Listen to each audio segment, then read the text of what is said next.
Welcome to day 2। आज की series में हम सीखने वाले हैं व्हाट आर मार्केट्स। तो जैसे कि हमने पिछले वीडियो में देखा था, हमारे पास चार मार्केट्स थे: stock market, forex market, crypto currency और कमोडिटी मार्केट। आज के स्टॉक मार्केट में हम बेसिक से लेकर एडवांस तक स्टॉक मार्केट क्या होता है, उस मार्केट में कैसे कैसे चीजें होती है और प्रॉफिट उसमें कैसे अर्न कर सकता है, इन्वेस्टमेंट के साथ ही ट्रेडिंग कैसी होती है और उसमें इक्विटी या फिर जो भी सारे मार्केट्स है वो कैसे चलता है। So let's start. हमारे पास जो फोर मार्केट्स थे उनमें का सबसे पहला वाला जो कि स्टॉक मार्केट, जो मार्केट हर कंट्रीज में होता है। जैसे इंडियन स्टॉक मार्केट होता है वैसे यूएस का भी होता है और वैसे ही बाकी कंट्रीज का भी होगा।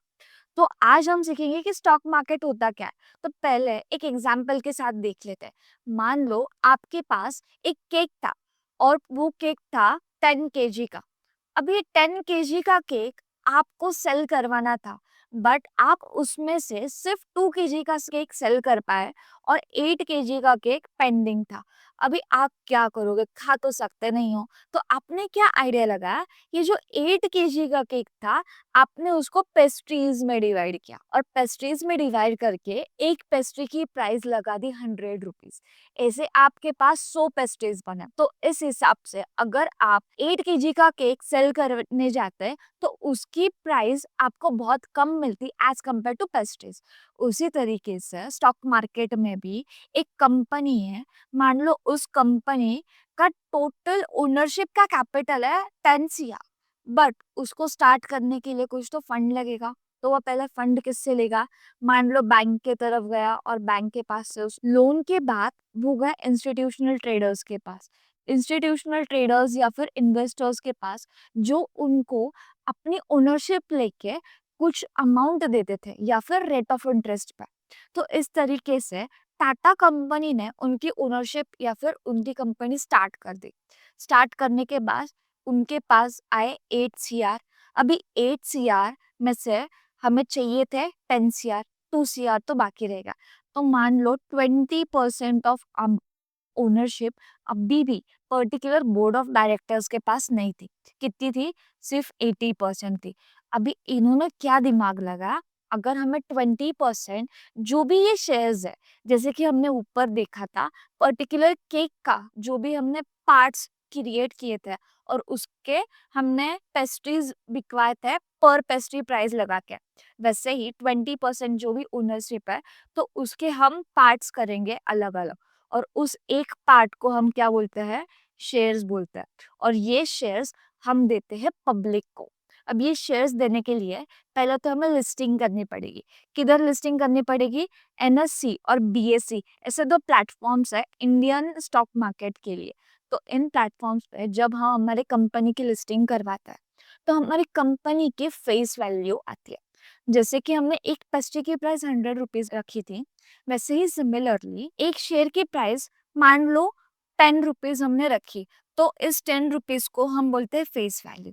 अभी जिस भी दिन हम ये पर्टिकुलर कंपनी के शेयर्स लॉन्च करने वाले हैं, मान लो 1 अप्रैल को हमने इस कंपनी के शेयर्स लॉन्च कर रहे हैं, तो उस दिन को हमारे कंपनी का आईपीओ लॉन्च होगा। आईपीओ मतलब initial public offering.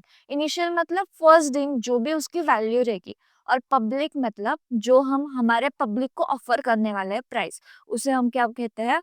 Initial public offering. उस हिसाब से अगर मान लो आपने 10 शेयर्स परचेस किए और 10 रुपीज का एक शेयर है, तो आपको 10 शेयर्स इंटू 10 रुपीज मतलब ही आपको 100 रुपीज के 10 शेयर्स मिलेंगे।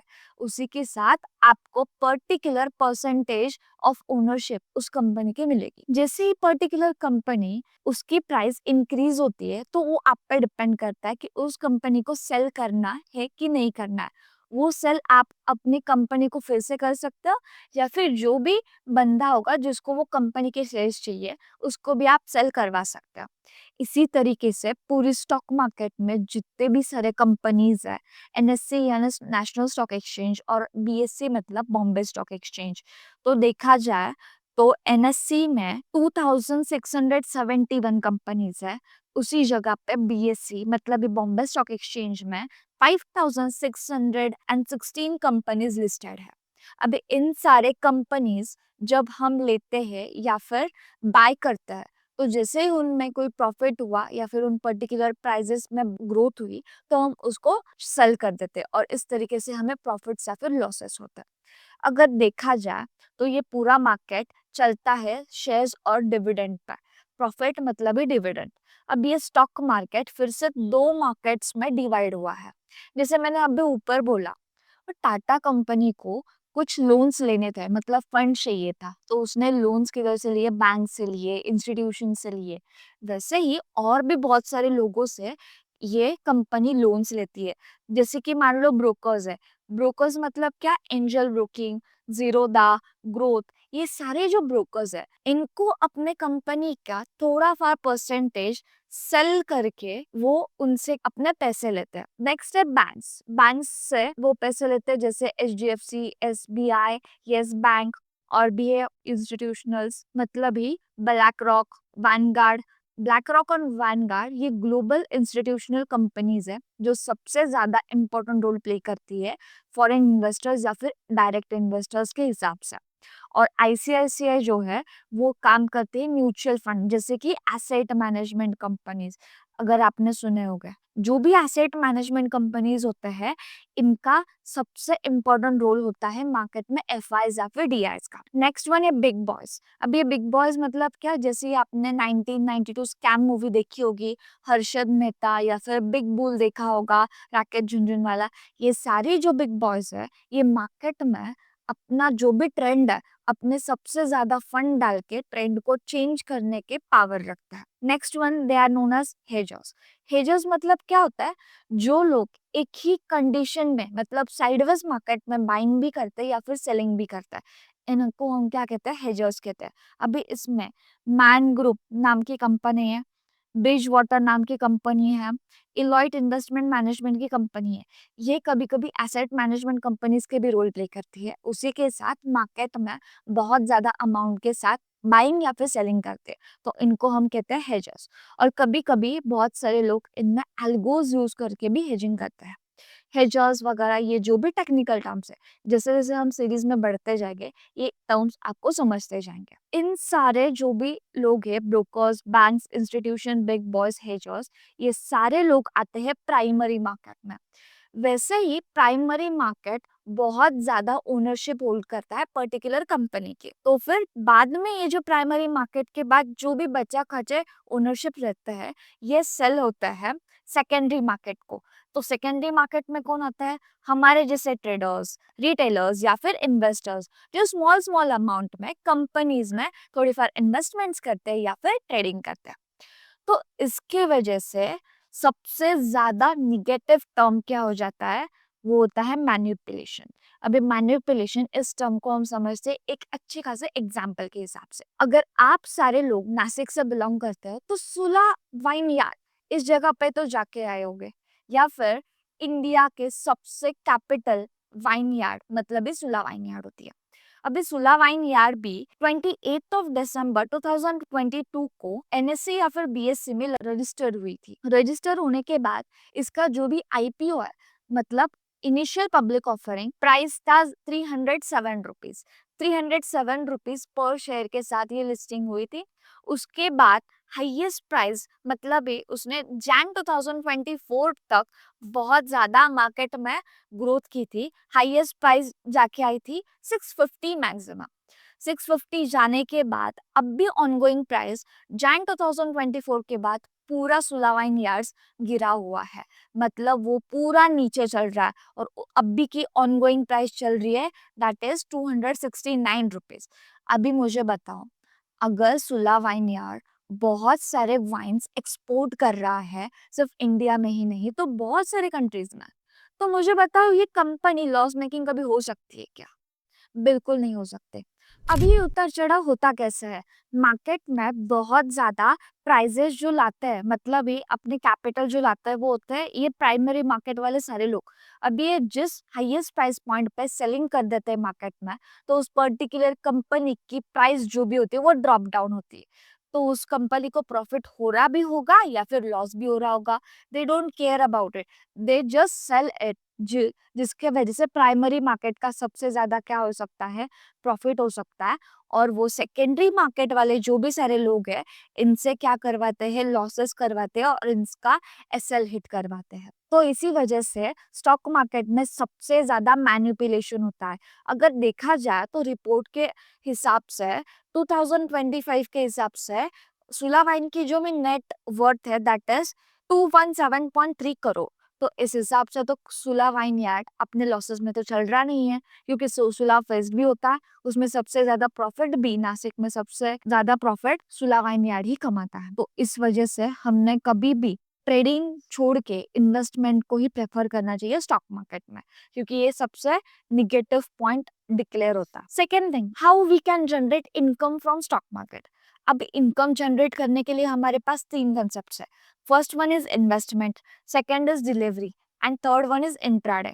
इस समय में इन्वेस्टमेंट मतलब क्या होता है, एक कंपनी को बाय करके रखना, उसको होल्ड करके रखना, और 6 महीने से ज्यादा अगर होल्डिंग रखी तो उसे हम डिक्लेयर करते हैं एज इन्वेस्टमेंट।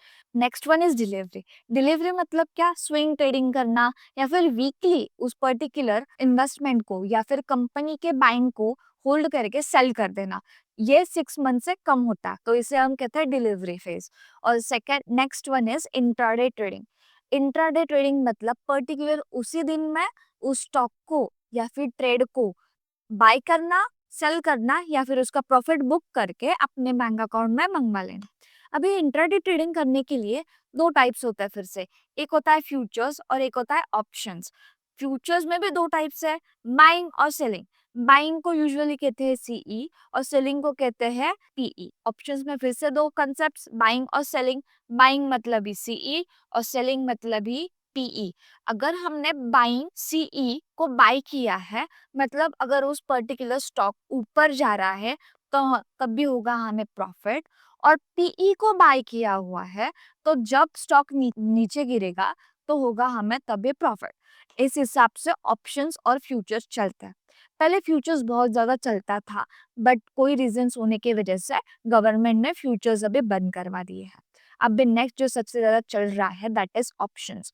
ऑप्शंस में भी ऑप्शन बाइंग बहुत ज्यादा लोग कर रहे हैं, क्योंकि उसमें रिस्क बहुत ज्यादा होती है और हमें कैपिटल भी कम लगता है। बट सेलिंग में रिस्क कम होने की वजह से कैपिटल बहुत ज्यादा लग रहा है, मोर देन 1 लाख रुपीज तो हमें लग जाता है आराम से अगर एक ट्रेड लगवाना है तो। पर उसमें रिस्क बहुत ही ज्यादा कम है, तो सेलिंग के लिए बहुत कम लोग जाता है, सबसे ज्यादा लोग बाइंग ही करते हैं, ऑप्शन बाइंग। अभी इसमें अगर देखा जाए तो इन्वेस्टमेंट में सबसे ज्यादा अमाउंट लगती है और टाइम पीरियड भी बहुत ज्यादा लगता है, पर रिटर्न जो होता है वो लेस होता है अकॉर्डिंग टू इन्वेस्टमेंट्स। और रिस्क भी बहुत ज्यादा लेस होती है, क्योंकि जो भी हम कंपनी में इन्वेस्ट कर रहे हैं तो वो कंपनी तो लिस्टिंग हमेशा प्रॉफिट करने के लिए ही होती है, तो वो कंपनी कभी भी डूब नहीं जाती। तो इसके वजह से इन्वेस्टमेंट कभी भी बेटर ऑप्शन होता है इन stock market. Next one is delivery. Delivery में सेम लाइक इन्वेस्टमेंट ही होता है, टाइम पीरियड कम होता है एज कम्पेयर टू इन्वेस्टमेंट, क्योंकि इधर हम 6 महीने से पहले ही हमारे जो भी इन्वेस्टमेंट्स है, स्टॉक्स है जो भी बाय करके रखे हैं, वो हम सेल कर सकते हैं। इसमें रिस्क कभी कभी ज्यादा होती है या फिर कभी कभी कम होती है, वो स्टॉक्स के हिसाब से होता है। पेनी स्टॉक्स हो गए तो फिर रिस्क ज्यादा होगी, और अगर मल्टी बेगर स्टॉक्स हो गए तो उसमें रिस्क कम हो जाएगी। और इधर रिटर्न्स मीडियम हो गए, अगर पेनी स्टॉक्स हो गए तो रिटर्न्स बहुत हाई भी मिल सकता है, और मल्टी बेगर स्टॉक्स हो गए तो डिपेंड करता है मार्केट के सिचुएशन पर।